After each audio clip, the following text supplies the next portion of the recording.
শুভেচ্ছা, শুভ দুপুর প্রিয় দর্শক। আপনাদের সকলকে সাদর আমন্ত্রণ জানাচ্ছি চ্যানেল আয়ের পর্দায় আপনাদেরই প্রিয় আয়োজন ফ্রেশ প্রিমিয়ারটি তারকা কথনের আজকের পর্বে। দর্শক, সবুজ, এই সবুজ রংটা আমাদের এক একজনের কাছে এক এক রকম। কারো কাছে সবুজ রং, কারো কাছে সবুজ প্রাণ, কারো কাছে সবুজ প্রকৃতি, কারো কাছে সবুজ জীবন, আবার কারো কাছে সবুজ মানে দায়বদ্ধতা। সেই দায়বদ্ধতা থেকেই 2009 সালের 3 ডিসেম্বর প্রতিষ্ঠিত হয়েছিল প্রকৃতি ও জীবন ফাউন্ডেশন, যে ফাউন্ডেশনের কার্যপ্রণালী ব্যাপকভাবে বিস্তৃত। চরাঞ্চলের মানুষ থেকে শুরু করে উপকূল এবং স্বাস্থ্যসেবা থেকে শুরু করে বৃক্ষরোপণ, সব ক্ষেত্রেই আমরা দেখেছি প্রকৃতি ও জীবন ফাউন্ডেশনের কার্যক্রম। এই ফাউন্ডেশন একটি স্বপ্নের নাম। যিনি ফাউন্ডেশন প্রতিষ্ঠা করেছিলেন তার নাম হলো জনাব মুকিত মজুমদার বাবু। এবছর জনাব মুকিত মজুমদার বাবু পেয়েছেন রাষ্ট্রের সর্বোচ্চ পুরস্কার, বেসামরিক পুরস্কার, স্বাধীনতা পুরস্কার। একজন মুক্তিযোদ্ধা হিসেবে, একজন পরিবেশ সংরক্ষক কর্মী হিসেবে এ পুরস্কার ভীষণ রকমভাবে আমাদেরকে আনন্দিত করেছে এবং যারা এই পরিবেশ সংরক্ষণে কাজ করে যাচ্ছে তাদের জন্য এটি ভীষণ রকম অনুপ্রেরণার। আজকে তারকা কথনের সেটে আমরা পেয়েছি আমাদের ভীষণ শ্রদ্ধেয় মানুষ, আমাদের চ্যানেল আই পরিবারের এক রত্ন আমরা বলতে পারি তাকে। আমাদের সঙ্গে রয়েছেন আজ জনাব মুকিত মজুমদার বাবু। স্বাগত আপনাকে। ধন্যবাদ। একই সাথে আপনাকে অভিনন্দন, এত বড় একটি পুরস্কার আপনি বয়ে এনেছেন, আমাদের জন্য আনন্দ। শুরুতে একটু জানতে চাইব, প্রকৃতির সঙ্গে জীবনকে নিয়ে আপনার যে পথ চলা, এই পথ চলার পরিক্রমায় আপনি পেলেন রাষ্ট্রের সর্বোচ্চ বেসামরিক পুরস্কার। শুরুতে একটু অনুভূতিটা জানতে চাইব। খুবই আনন্দিত আমি, এবং আনন্দিত হওয়ার মূল কারণটি হচ্ছে এবার এই পুরস্কারটা যে ক্যাটাগরিতে দেওয়া হয়েছে এটা শুরু হলো এই বছর পরিবেশ সংরক্ষণে, এবং যে কাজটি করছি আমি এবং যে কাজটি অনেকেই করছে, কিন্তু এই ক্যাটাগরিটা ছিল না স্বাধীনতা পুরস্কারে। সুতরাং এটা সরকার যে খুব পজিটিভলি দেখছে তার একটা দৃষ্টান্ত কিন্তু এটা। পাশাপাশি আমি আনন্দিত এই কারণে যে শুরু তো হলো, সুতরাং যাকে দিয়ে শুরু হোক, একটা যাত্রা শুরু হলো এই পদক বা এই পুরস্কারের, এবং যেটাতে উদ্বুদ্ধ হবে অনেকেই এই ধরনের কাজে এগিয়ে আসবে। এবং যেটা সবচেয়ে বেশি দরকার, বাংলাদেশে আমরা এত বেশি নানা সমস্যা নিয়ে জর্জরিত, এই সমস্যার সমাধান কিন্তু সরকারের একার পক্ষে সম্ভব না সমাধান করা। তো সেই জায়গায় যদি মানুষ এবং দেশের যারাদের পক্ষে কিছু করা সম্ভব তারা এগিয়ে আসে, তাহলে কিন্তু আমাদের দেশটা আমরা যেভাবে দেখতে চাই হয়তো সেই জায়গায় আমরা নিতে পারবো। আপনার কাছ থেকে আমরা স্বাধীনতা পুরস্কার প্রাপ্তির অনুভূতির কথা শুনছিলাম। এবারে দর্শকদেরকে সাথে নিয়ে আমরা সেই পুরস্কার প্রাপ্তির মুহূর্তের কিছু অংশ ভিডিও চিত্রের মাধ্যমে দেখে আসি। পুরস্কারের পরবর্তী ক্ষেত্রটি হচ্ছে পরিবেশ সংরক্ষণ। পাচ্ছেন আব্দুল মুকিত মজুমদার বাবু নামে অধিক পরিচিত। জনাব আব্দুল মুকিত মজুমদার ঢাকার একটি সম্ভ্রান্ত মুসলিম পরিবারে জন্মগ্রহণ করেন। তিনি নবম শ্রেণীতে অধ্যয়নকালে 1971 সালের মহান মুক্তিযুদ্ধে সক্রিয়ভাবে অংশগ্রহণ করেন। পরবর্তীতে যুক্তরাজ্য ও যুক্তরাষ্ট্র থেকে ব্যবসায় প্রশাসনে উচ্চশিক্ষা গ্রহণ করে 1984 সালে দেশে ফিরে ইমপ্রেস গ্রুপের প্রতিষ্ঠাতা পরিচালক হিসেবে কর্মজীবন শুরু করেন। তিনি 2009 সালে প্রকৃতি ও জীবন ফাউন্ডেশন প্রতিষ্ঠা করেন। এর মাধ্যমে বৃক্ষরোপণ, বন্যপ্রাণী অবমুক্তকরণ, জলচর পাখির শুমারি ও পরিযায়ী পাখি সংরক্ষণ, পরিবেশ গবেষণা এবং জনসচেতনতা বৃদ্ধির কার্যক্রম পরিচালিত হচ্ছে। এছাড়া প্রকৃতি ও জীবন টেলিভিশন অনুষ্ঠান, ক্লাব স্থাপন, বিভিন্ন প্রকাশনা, প্রকৃতি ও জীবন স্বাস্থ্য সেবা কেন্দ্র প্রতিষ্ঠা এবং আন্তর্জাতিক জলবায়ু সম্মেলনে জলবায়ু ঝুঁকি তুলে ধরার মাধ্যমে পরিবেশ সহ বিভিন্ন সামাজিক বিষয়ে অবদান রেখেছেন। পরিবেশ সংরক্ষণে গৌরবোজ্জ্বল ও কৃতিত্বপূর্ণ অবদানের স্বীকৃতিস্বরূপ জনাব মুকিত মজুমদার বাবুকে স্বাধীনতা পুরস্কার 2026 প্রদান করা হলো। আমি জনাব আব্দুল মুকিত মজুমদারকে পুরস্কার গ্রহণ করার জন্য অনুরোধ জানাচ্ছি।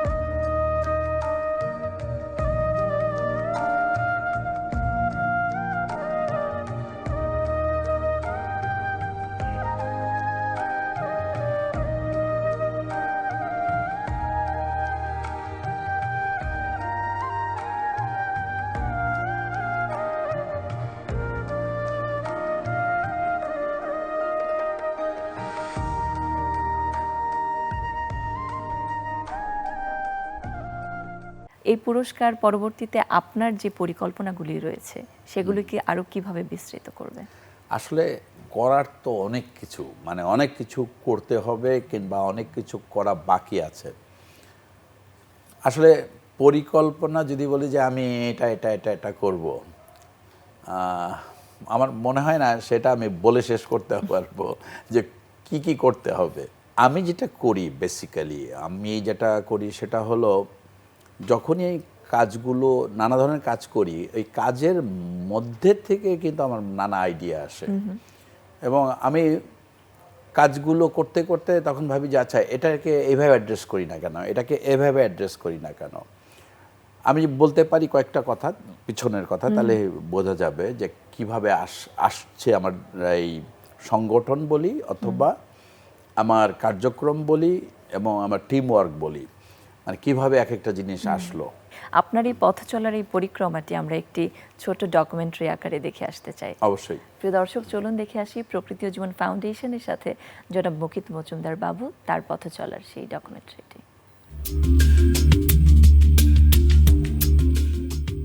মুকিত মজুমদার বাবু ছেলেবেলা থেকেই পরিবেশ ও প্রকৃতির সাথে গড়ে উঠেছে তার নিবিড় সখ্য। হৃদয় দিয়ে অনুভব করেন পরিবেশ ও প্রকৃতির আনন্দ, উচ্ছ্বাস, দুঃখ, বেদনা। অন্তর দিয়ে অনুধাবন করেন পরিবেশ ও প্রকৃতির ভাষা। তাই তো বিষণ্ণ পরিবেশ ও প্রকৃতিকে প্রসন্ন করতে তাঁর নিরন্তর পথ চলা। মুক্তিযোদ্ধা মুকিত মজুমদার বাবু পরাধীনতার শৃঙ্খল ছিঁড়তে 1971 সালে যুদ্ধ করেছেন পাকিস্তানি হানাদার বাহিনীর বিরুদ্ধে। দেশ স্বাধীন হলেও সেদিনের সে যুদ্ধ তাঁর আজও থামেনি।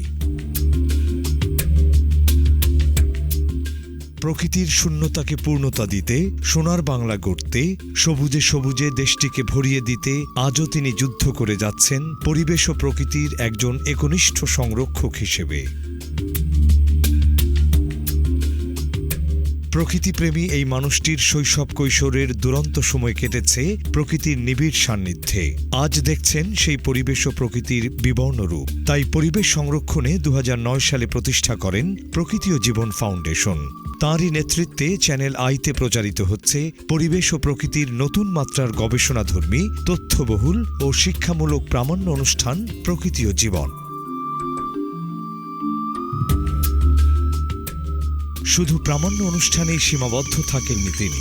পরিবেশ ও প্রকৃতির সমসাময়িক বৈচিত্র্যময় বিষয় নিয়ে প্রকাশিত ত্রৈমাসিক প্রকৃতি বার্তার তিনি সম্পাদক। পাশাপাশি পরিবেশ ও প্রকৃতি বিষয়ক সুচিন্তিত পরামর্শ, মতামত ও অসঙ্গতি নিয়মিত তুলে ধরছেন বিভিন্ন জাতীয় দৈনিকগুলোতে। তার নির্বাচিত কিছু লেখা নিয়ে প্রকাশিত হয়েছে আমার অনেক ঋণ আছে প্রবন্ধ সংকলন। এছাড়া তিনি যৌথভাবে বাংলাদেশের জীববৈচিত্র্য ও পরিবেশ, বাংলাদেশের বন্য প্রাণী ও পরিবেশ, বাংলাদেশের পরিবেশ ও প্রতিবেশ এবং বাংলার প্রকৃতিতে পাখি গ্রন্থ রচনা করেন।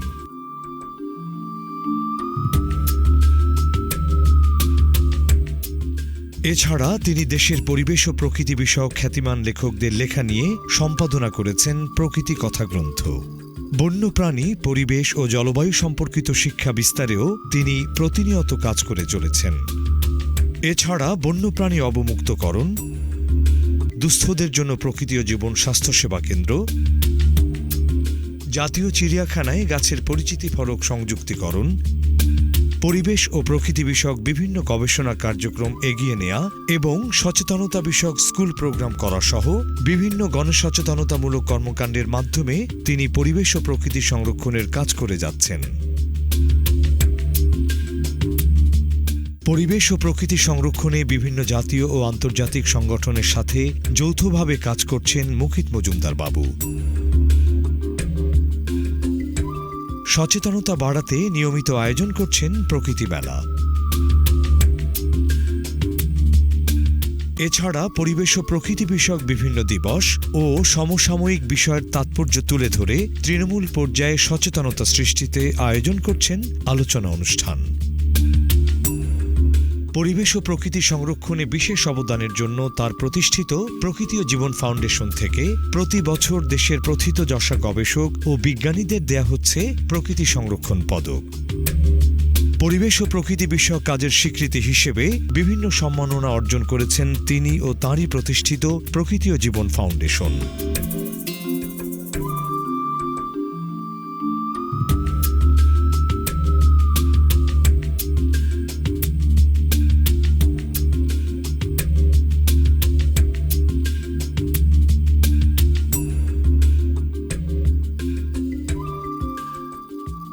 এই মানুষটি প্রকৃতি রক্ষায় ঘুরে বেরিয়েছেন নদ নদী, হাওর বাওর, বন জঙ্গল, পাহাড় পর্বত সহ দেশের বিভিন্ন অঞ্চলে।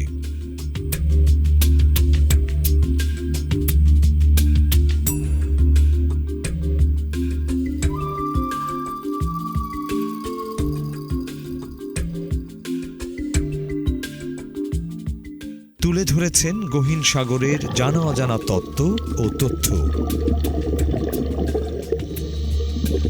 শুধু দেশে নয়, পরিবেশ ও প্রকৃতির সুখ দুঃখ জানতে পাড়ি জমিয়েছেন দেশের বাইরে।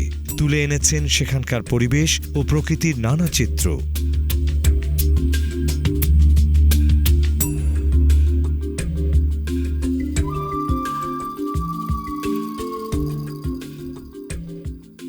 প্রকৃতি ও পরিবেশকে সুরক্ষিত করতে, বিবর্ণ হয়ে যাওয়া প্রকৃতিকে সবুজে ফিরিয়ে দিতে, সুন্দর প্রকৃতিতে সুস্থ জীবন গড়তে তার নিরন্তরে পথ চলা।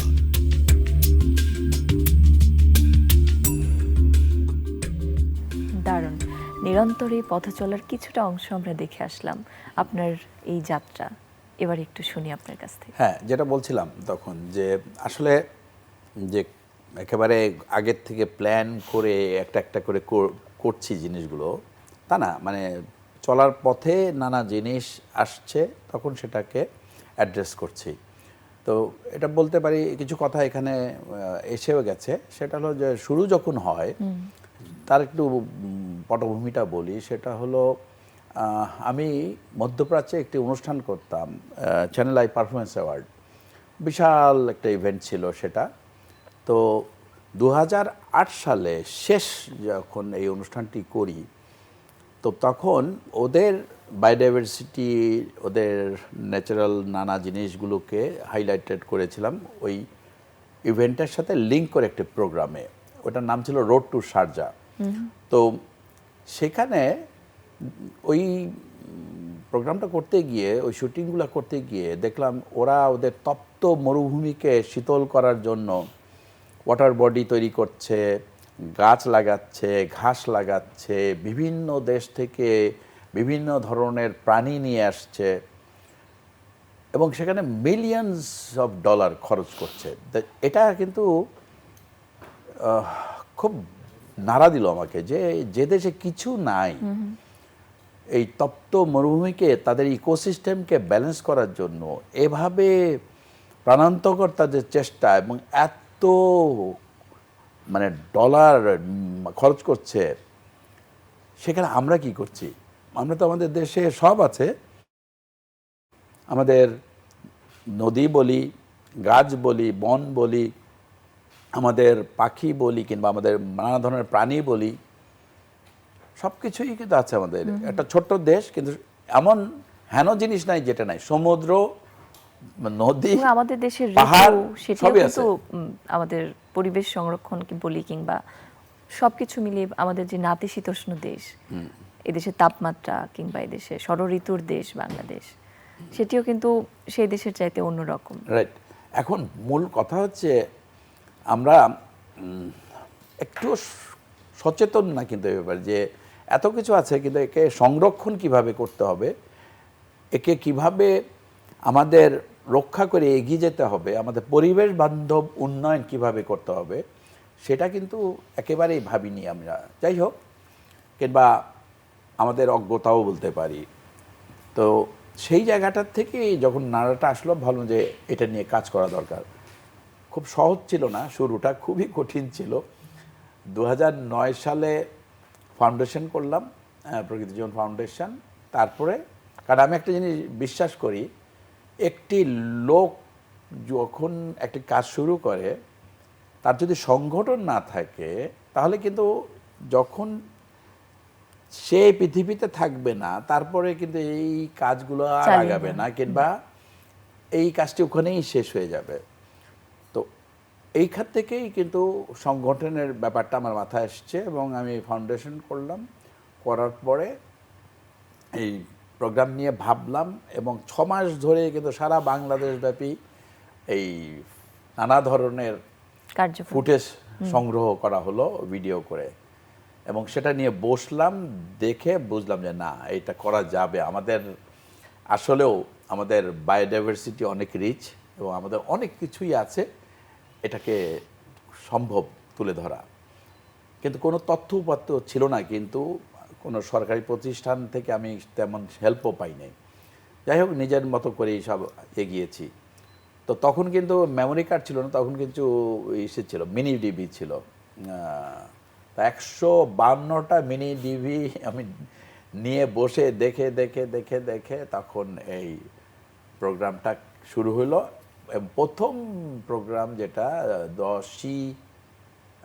2010 সালের আগস্টে, 1 আগস্টে অন এয়ার হলো, এবং সেটা ছিল ভোদরের উপরে, পটর। আচ্ছা, হ্যাঁ, এবং ভেরি ইন্টারেস্টিং। এটা কিন্তু আমাদের এটা একটা খুব সুন্দর ভালো একটি প্রাণী, যেটা আস্তে আস্তে বিলুপ্ত হয়ে যাচ্ছে। যাই হোক, লম্বা করি না এটা। তো এখান থেকে যাত্রা শুরু। তো প্রোগ্রামটা শুরু করার পরেই আমার মাথায় কিন্তু একটা জিনিস ছিল যে শুধু টিভি প্রোগ্রাম করলে হবে না, আমাকে কিন্তু একেবারে জনগণের কাছে যেতে হবে এবং মেসেজগুলো তাদের দিতে হবে। কারণ বাংলাদেশে অনেক এলাকায় আছে যেখানে ইলেকট্রিসিটি নাই, অনেক স্কুল আছে পানি নাই, ইলেকট্রিসিটি নাই, এবং ওয়াশরুমও নাই। নানামুখী সমস্যা। হ্যাঁ, মানে আমার নিজের অভিজ্ঞতা থেকে বলছি আমি এই কথাগুলো।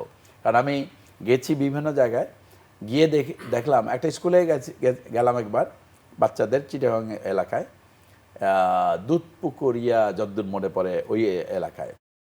যাওয়ার পরে ওই স্কুলে গিয়ে দেখি ইলেকট্রিসিটি নাই, টয়লেট নাই, এবং 2টো রুমে ক্লাস হচ্ছে, এবং এক একটা রুমে কয়েকটা ক্লাসকে কম্বাইন্ড করে শিক্ষা দেওয়া হচ্ছে। মানে আমি এই দুরবস্থা দেখে তখন বললাম যে এই মানুষগুলোর কাছে আমি ঢাকা শহরে বসে আমি টেলিভিশন প্রোগ্রাম করলেই হবে না, কিন্তু আমাদের এই মানুষগুলোর কাছে যেতে হবে। মানে এই বাচ্চাদের কথা বলি, ওইখানকার এলাকার লোকের কথা বলি। তো এই ক্যাম্পেইনগুলো শুরু করলাম ফিল্ডে গিয়ে। পাশাপাশি যেটা করা শুরু করলাম যে আচ্ছা, ভাবা শুরু করলাম তাহলে আর কি করা যায় এইভাবে, আর কি। তখন প্রকৃতি মেলা বলে একটা মেলা করি প্রতি বছর এখানে। তারপর চিন্তা করলাম যে আচ্ছা, আমরা যদি সারা বাংলাদেশটাকে আমি একভাবে একই সময়ে রিচ করতে চাই, তাহলে কিন্তু একটা ক্লাবের দরকার আছে। তখন ওখান থেকে আসলো প্রকৃতি জীবন ক্লাব। তারপরে ভাবলাম যে আচ্ছা, আমাদের দেশ থেকে তো অনেক মানে আমাদের মাটির গান হারিয়ে যাচ্ছে, আমাদের অনেক পুরনো যেই গানগুলো, সেই গানগুলো কিন্তু অনেক সময় এখন আমরা এই আধুনিকতার চাপে হয়তো হারিয়ে যাচ্ছে। এই কাজটি করি না কেন? এখান থেকে আসলো এই মিউজিক ক্লাব, প্রকৃতি জীবন মিউজিক ক্লাবের আইডিয়া। এবং এটা মূল উদ্দেশ্য হচ্ছে সচেতনতা বৃদ্ধি, পাশাপাশি যে ধরনের গান বলি বা অন্যান্য কর্মকাণ্ড বলি হারিয়ে যাচ্ছে বাংলাদেশ থেকে, যেটা আমাদের ঐতিহ্য, সেগুলো যাতে তুলে আনতে পারি এবং এগুলিকে প্রিজার্ভ করতে পারি। তো সব কিছু মিলিয়ে আসলে এইভাবেই হচ্ছে একটার পর একটা। তো ভবিষ্যতেও কিন্তু তাই হবে। এবং রিসেন্টলি একটি কাজ হয়েছে, একেবারে খুব রিসেন্ট, সেটা হলো একটা কিন্তু পর্ব হয়েছে ঈদের প্রোগ্রামে, ঘর আছে ফেরা নেই। এখানে কিন্তু মেসেজ কিন্তু জীবনের মেসেজ, প্রকৃতির সাথে কিন্তু জীবন একেবারে অঙ্গাঙ্গিভাবে জড়িত। তো এই যে আইডিয়াগুলো এক এক সময় এক একটা আসে, এবং যখন আসে তখন কিন্তু এটা নিয়ে ভাবি এবং এটাকে নিয়ে আগাই। তো এই ধরনের কাজগুলো কিন্তু আসলে এমন যে থেমে থাকার কোনো উপায় নেই, করতেই হবে একটার পর একটা। সেইভাবে করেই কিন্তু যতভাবে পারা যায় সচেতনতার বার্তা ছড়িয়ে দিতে হবে। কারণ বাংলাদেশে সবচেয়ে বড় সমস্যা হলো এডুকেটেড ক্লাসটা কিন্তু কম। সেইখানে আমাকে কিন্তু ভিজুয়ালি এবং ফিজিক্যালি আমাদের বার্তাগুলো দিতে হবে। এই যে 17 বছর পদার্পণ করেছে প্রকৃতি ও জীবন, এই 17 বছরের পথ চলাটা অনেক বেশি ডিফিকাল্ট ছিল, অনেক ধরনের প্রতিবন্ধকতা ছিল, কিন্তু তারপরও কিছু পরিবর্তন নিশ্চয়ই চোখে পড়েছে সামাজিকভাবে বা পরিবেশগতভাবে। সেই পরিবর্তনগুলো কতটুকু বলে আপনার মনে হচ্ছে? ভালো, মানে আমি বলবো যে অনেক পজিটিভ জিনিস ঘটেছে এর মধ্যে, এবং সেই পজিটিভনেসের ব্যাপারটা বলবো একটা যেটা, সেটা হলো পাখি শিকার অনেক কমে গেছে। আর মানুষও সচেতন হয়েছে যে পাখি হত্যা করাটা যে ঠিক না, পরিবেশের জন্য এটা যে ক্ষতিকর। একটা পাখি কি করে আসলে আমরা কিন্তু খুব গভীরে গিয়ে চিন্তা করি না। প্রতিটা প্রাণী বলি, কীটপতঙ্গ বলি, পাখি বলি, অন্য প্রাণী বলি, বড় প্রাণী বলি, প্রত্যেকেরই কিন্তু একটা অবদান আছে এই পরিবেশ প্রকৃতিতে, এবং না হলে কিন্তু এদের সৃষ্টি হতো না। কিন্তু তো পাখির একটা উদাহরণ দেই আমি, যে একটি পাখি খালি সৌন্দর্য দেখাচ্ছে, তার সুন্দর একটি পাখি অথবা খুব সুরেলা কণ্ঠে সে গায়, তাই নয়, সে কিন্তু তার বিষ্ঠার মাধ্যমে বীজের বিস্তার ঘটাচ্ছে। এই যে অনেক সময় দেখি না, একেবারে রিমোট একটা এলাকায় একটি গাছ কিভাবে হলো, কেউ লাগায়নি, কিন্তু এই পাখি সেই কাজটি করেছে একদম। তারপর তার বীজটার মাধ্যমে কিন্তু সারেরও ব্যবস্থা হচ্ছে। মানে সে যখন এই যে পরিযায়ী পাখিগুলো যখন উপকূলে আসে এবং সেখানে যে তারা বীজটা ত্যাগ করে, সেটা কিন্তু মাছেরও খাদ্য, আবার এই যে ওইখানে যে জলজ উদ্ভিদ আছে সেগুলোর জন্যও কিন্তু এই বীজটা কাজ করে। তো সারের কাজও হচ্ছে। আসলে আমরা এটা কতটুকু সেইভাবে দেখি কিংবা জানি কিংবা চেষ্টা করি জানার, এই ব্যাপারগুলো কিন্তু আমি মনে করি একেবারে ঘর থেকে শুরু হওয়া উচিত এই শিক্ষাটা। বাচ্চাদের কিন্তু আমাদের শেখানো উচিত, বাবা মাদের শেখানো উচিত, কেন গাছের ডাল ভাঙতে হবে না, কেন ব্যাঙকে ঢিল মারতে হবে না, কেন পাখিকে গুলতি দিয়ে শিকার করতে হবে না, ওরা কি করে, তাই না? ব্যাঙ তো মনে হয় যে খুব এরা কি কাজ করে, ও যে ক্ষতিকর পোকামাকড় খেয়ে আমাদের পরিবেশকে ভালো রাখছে, এবং গাছ যে আমাকে অক্সিজেন দিচ্ছে, আমাকে এই ফুল দিয়ে মধুর ব্যবস্থা করছে, কতটুকু এই গভীরে যাই আমরা। এই ব্যাপারগুলো আসলে আমরা যত বেশি জানাতে পারবো, যত বেশি ঘর থেকে এই শিক্ষাটা শুরু করতে পারবো, ততই কিন্তু আমাদের পরিবেশ প্রকৃতি ভালো থাকবে।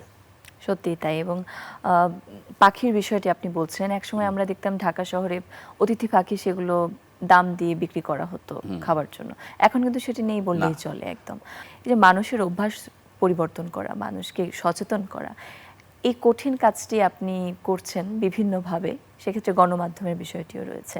চ্যানেলের পর্দায় প্রকৃতি ও জীবন অনুষ্ঠান, এই অনুষ্ঠানটিকে আপনার কতটুকু সফল মনে হয়? প্রকৃতি জীবন অনুষ্ঠানটি যখন শুরু করি তখন কিন্তু প্রথম এক বছর একেবারেই রেসপন্স ছিল না।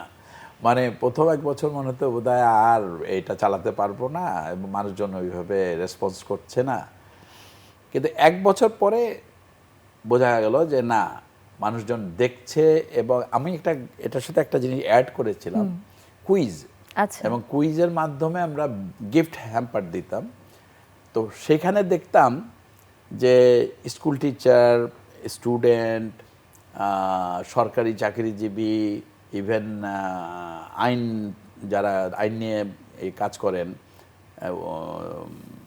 তারা, ইভেন জাজরা, তারপর ট্রাক ড্রাইভার, স্কুটার ড্রাইভার, আমি দেখলাম সব ধরনের মানুষ কিন্তু দেখা শুরু করেছে এই অনুষ্ঠানটা। ও সেইখান থেকে মনে হলো যে না ঠিক আছে, মানে তার মানে নজরে এসছে।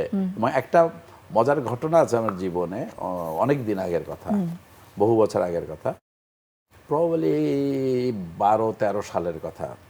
তো আমি চিটাগাং অঞ্চলে একটি বন বিভাগের একটা অনুষ্ঠানে গিয়েছিলাম, এবং জায়গাটা একটু রিমোট জায়গায় ছিল, পাহাড়ি অঞ্চল ছিল, আঁকা বাঁকা পথ পাহাড়ের ভেতর দিয়ে আমি যাচ্ছি। তো যেই জায়গায় অনুষ্ঠানটি সেটা হলো ওই টিলার উপরেই, পাহাড়ের উপরেই।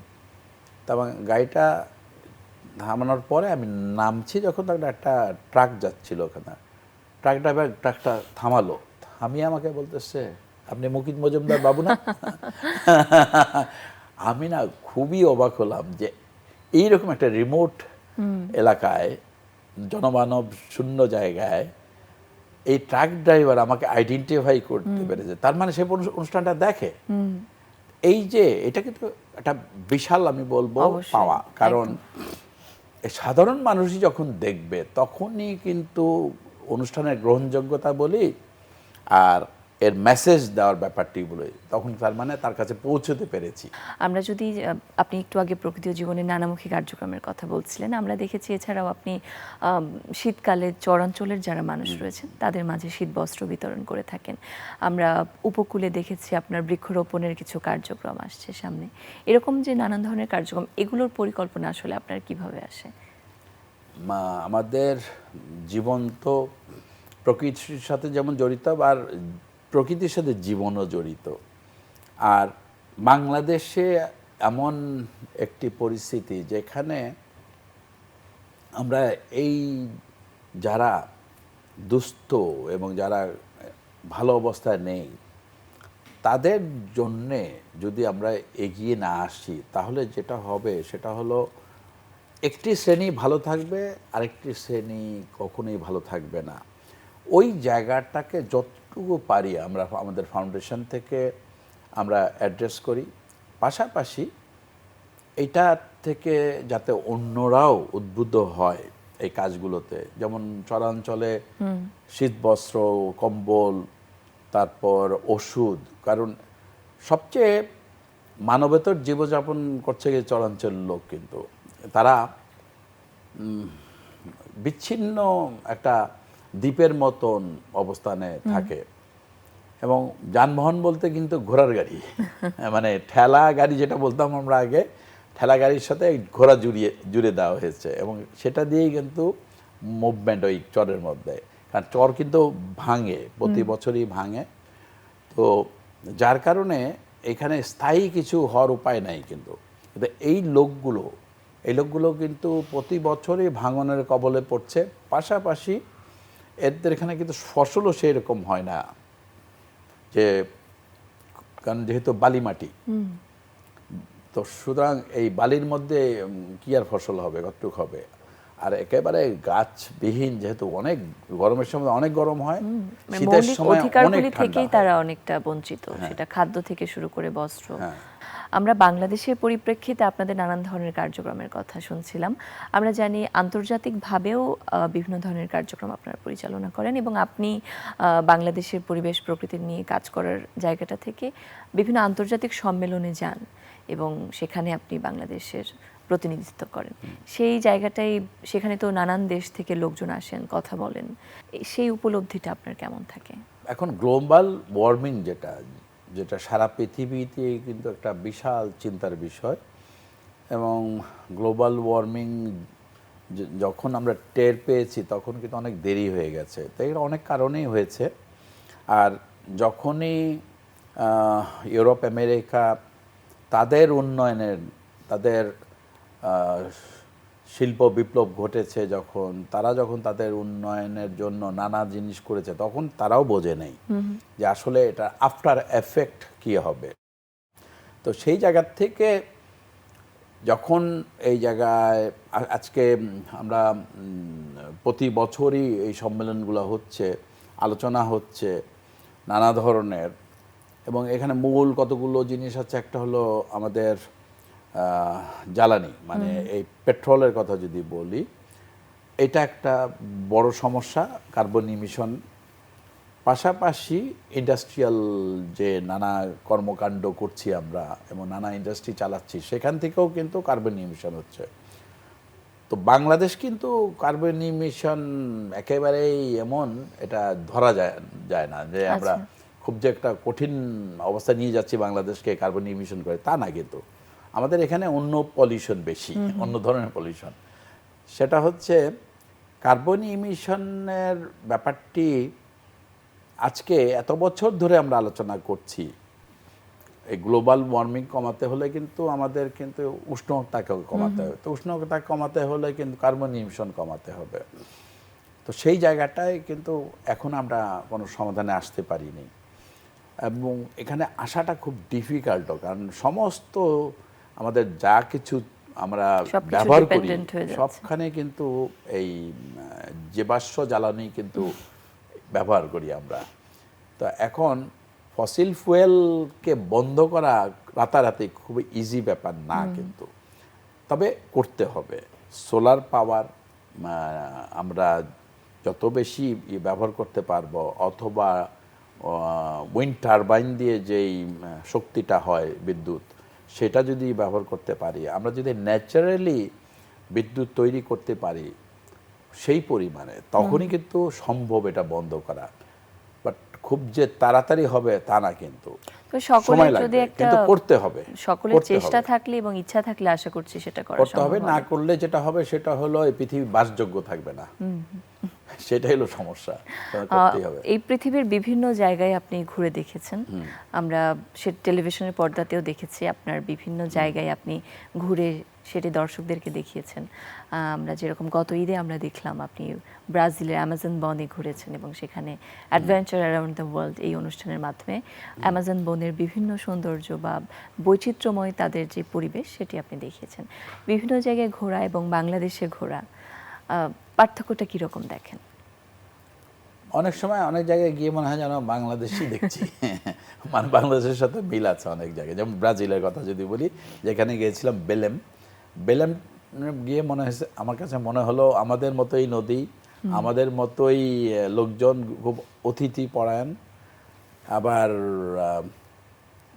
থাকা মানে যে অ্যারেঞ্জমেন্টগুলো সেখানেও বেশ বলবো যে আমাদের মতোই।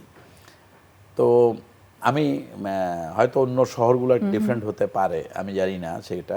তো বেলেম গিয়ে মনে হয়েছে আমি যেন বাংলাদেশেরই আরেকটা কোনো একটা জায়গায় এসেছি।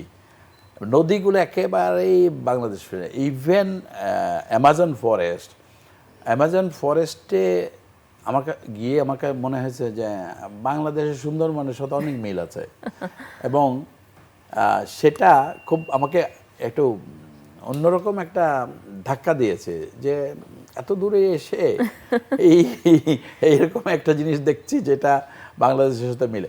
তবে গাছের অমিল আছে, তবে আবার ওদের এখানে কিন্তু অনেক আম হয়, কিন্তু আম গাছ আছে, কাঁঠাল গাছ আছে, কারণ ওয়েদার তো আমাদের মতোই।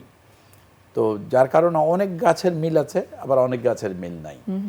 তবে একটি হলো বড় গাছ অনেক বেশি আছে ওদের কাছে, অনেক বড় বড় গাছ। তো যাই হোক, তো ব্রাজিলের পাশাপাশি যেমন অন্যান্য দেশেও তো ক্লাইমেট চেঞ্জ কনফারেন্সে যাই, কিংবা বিভিন্ন অন্য কারণেও যাই। মূল জিনিসটাই হলো যে আমরা আমাদের দেশে আমাদের নানা কর্মকাণ্ড যেগুলি করি, কিংবা যে ধরনের আমরা সংরক্ষণ প্রক্রিয়ার মাধ্যমে যাই, আর ওরা কিভাবে যাচ্ছে, ওরা কি করছে, এইটাকে তুলনামূলকভাবে এনে যে আমরা যেন ওদের কাছ থেকে ওই জিনিসগুলো শিখে আমরাও যেন আমাদের দেশটাকে ওইভাবে সংরক্ষণ করতে পারি, করি, ওই কাজগুলো করি, তাতে আমরা যেন ভালো থাকি। কারণ অনেক কিছুই আছে কিন্তু ওদের মতন করে পারবো না আমরা, যেহেতু এখানে ফাইন্যান্সিয়াল একটা ম্যাটার আছে। তো অর্থনৈতিক দিক থেকে যেহেতু আমরা একটু দুর্বল একটি দেশ, সেখানে কিন্তু আমাদের ওইভাবে ডিজাইন করতে হবে ওই কাজগুলোকে, যেভাবে করলে আমরা আমাদের অর্থনৈতিক জায়গা থেকে এটাকে সমাধান দিতে পারবো। আমরা কিন্তু অনেক সময় বলি যে আমাদের পক্ষে সম্ভব না, না সম্ভব এই জন্যই, সব দেশ তো আর একেবারে অর্থনৈতিকভাবে অনেক ভালো তা তো না, অনেক ধরনের দেশই আছে, তারা যদি পারে আমরা পারবো না কেন? আমরা দেখেছি আপনি বিভিন্ন সময় বিভিন্ন জিনিস হারিয়ে যাচ্ছে কিংবা বিলুপ্ত হয়ে যাচ্ছে, সেটিকে সংরক্ষণ করা বা সেটিকে যত্ন নেওয়া, সেই জন্য আপনি কাজ করে থাকেন। নদী সংরক্ষণে আপনার নানান ভূমিকা রয়েছে। এমনকি শকুন একটি পাখি, সেটি যখন বিলুপ্ত প্রায়, সেটির উপরেও আপনি অনুষ্ঠান বানিয়েছেন। এগুলো বানানোর পেছনে আসলে আপনার ভাবনাটা কি থাকে? আসলে আমাদের দেশ থেকে কিন্তু বেশ কিছু প্রাণী একেবারে বিলুপ্ত হয়ে গেছে। আর কিছু প্রাণী বিলুপ্তির পথে, তার মধ্যে একটি হলো শকুন, আর একটি হলো বাটাগুর বাসকা বলে একটি কাছিম, যেটাকে বাংলায় বলে বড় কাইট্টা। তো এই দুটো প্রাণী নিয়ে আমরা এখন কাজ করছি। শকুনের ব্যাপারটি হলো শকুন কিন্তু এইভাবে হারিয়ে যাওয়ার পেছনে একটি ইনজেকশন কাজ করেছে, যেটার নাম হলো ডাইক্লোফেনাক ইনজেকশনটা দেওয়া হতো গরুকে। তো গরুর কিন্তু ওর পায়ে ব্যথা হয়, সেই জন্য এই ইনজেকশনটা দেওয়া হতো। সেই গরু কোনো কারণে মারা গেলেও, আগে তো যত্রতত্র গরু ফেলে দেওয়া হতো, মাটি চাপা দেওয়া হতো না, নদীতে ফেলে দিত। তো শকুন এসে ওটা খেত যখন, ওর কিডনি ফেলিয়ার হয়ে ও মারা যেত। আচ্ছা। এবং এটা খুব নীরবে এই কাজটি হয়েছে, কারণ শকুন তো ঝাঁকে ঝাঁকে এসে একটা মরা গরুর উপরে বসে, ওরা ছিঁড়ে খায়। মজার ব্যাপার হলো শকুন কিন্তু জীবিত কিছু খায় না। আচ্ছা। হ্যাঁ, যার জন্য একে বলা হয় প্রকৃতির ঝাড়ুদার। মানে ও আমাদের অজান্তে এমন জায়গায় এক একটা জিনিস পড়ে রয়েছে, মরে পচে রয়েছে, ওটাকে সাবার করে দিচ্ছে, আমাদের প্রকৃতিকে ভালো রাখছে, পরিচ্ছন্ন রাখছে। হ্যাঁ, এই জন্য প্রকৃতির ঝাড়ুদার বলা হয় ওকে। তো যাই হোক, এভাবে হতে হতে বাংলাদেশে এখন সর্বসাকুল্যে খুব সম্ভব 200 থেকে 250 শকুন আছে, তাও দুটো এলাকায়, মূলত সিলেটের রেমাকালাঙ্গা ফরেস্টে আর সুন্দরবনে, এই দুটো জায়গায় কিছু শকুন আছে। তো এখন যেটা চেষ্টা করছি আমরা, সেটা হলো আমরা ওই গরুকে জবাই করে একটা মাচাঙের মধ্যে রেখে এইদের খেতে দেওয়া হচ্ছে ওই এলাকাগুলোতে, সুন্দরবন আর মেকালাঙ্গা ফরেস্টে। এটা কি প্রকৃতি জীবন ফাউন্ডেশনের? এটা আইউসিএন, আমরা এবং বন বিভাগ জড়িত এটার মধ্যে। তো ওইখানে এসে ওরা এই শকুনগুলো একেবারে সুস্থ, মানে যেগুলোতে ইসে নাই, এই ডাইক্লোফেনাক ইনজেকশন দেওয়া নাই, সেই ধরনের মাংস খেতে পারছে আর কি। তো আরেকটা সমস্যা হচ্ছে, শকুন কিন্তু বছরে একটা ডিম পারে। আচ্ছা। যার জন্য ওর বংশবৃদ্ধি খুব স্লো, যার কারণে কিন্তু শকুনকে যে রাতারাতি অনেক মুরগির মতন অনেক বংশবৃদ্ধি হবে না, কিন্তু খুব স্লো। এটাও আরেকটি সমস্যা। আর একটা জিনিস দরকার, ওর বড় গাছ, অনেক বড় পাখি, তো ও কিন্তু অনেক বড় জায়গা দরকার এবং বড় গাছ দরকার। মানে আমাদের সামাজিক কিংবা আমাদের প্রাকৃতিক উপাদানগুলি আসলে একটার সাথে আরেকটা অনেক বেশি সম্পৃক্ত। যেরকম আপনি বললেন শকুনের বড় গাছ দরকার, আমাদেরও গাছ দরকার, অক্সিজেন দরকার, এবং এই গাছ বা বৃক্ষ, এই বৃক্ষরোপণ কর্মসূচিতেও কিন্তু আপনাদের খুব অগ্রণী ভূমিকা রয়েছে। আমরা জানি প্রকৃতি ও জীবন ক্লাব, সেই ক্লাবের যারা মেম্বার রয়েছেন তারা দেশব্যাপী বৃক্ষরোপণ করে থাকেন, এবং সবুজে সাজায় বাংলাদেশ, এই বিষয়টিকে আপনারা খুব বেশি ধারণ করেন এবং বাংলাদেশটাকে সবুজে আপনারা সাজাতে চান। এই কর্মসূচিটা সম্পর্কে একটু শুনি। সারা বছর আসলে গাছ যে কিভাবে উপকার করে আমাদের, এটা আসলে কতটুকু এর গভীরে যাই আমরা।